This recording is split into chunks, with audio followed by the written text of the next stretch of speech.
సామవేదము, అధర్వణ వేదము, కృష్ణ యజుర్వేదము వచ్చిన తర్వాత శుక్ల యజుర్వేదంతో పూర్ణాహుతి అవుతుంది.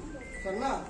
ఓం వాజమే మనసి ప్రతిష్ఠత కొట్రా మనోమేవాది ప్రతిష్ఠతాం అవిరాభీరాయేతస్య అనిస్థితః సూత్రం నేమా ప్రహాసి అనేనాహోరాత్రాసంధాని అమృతం వదిష్యామి సత్యం వదిష్యామి సత్యం వదిష్యామి తన్మామవతు తన్భక్తారమవతు అవతు మాం భక్తారం.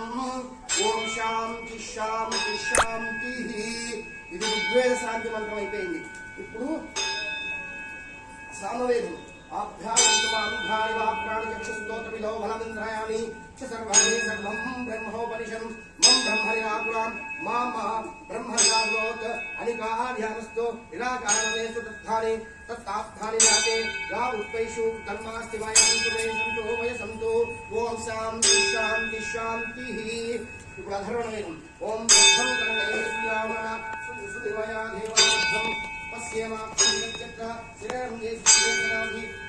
దేహాహితం వైదా సత్యాయింద్రో బుద్ధాశ్రవ స్వస్తినా పూషా విశ్వభేదాః స్వస్తినంతరిక్షో నరిష్ఠేమి స్వస్తినో భద్రదదాత్. ఓం శాంతి శాంతి శాంతి.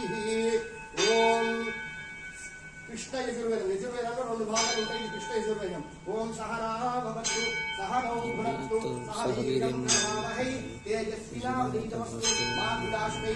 ఓం శాంతి శాంతి శాంతి.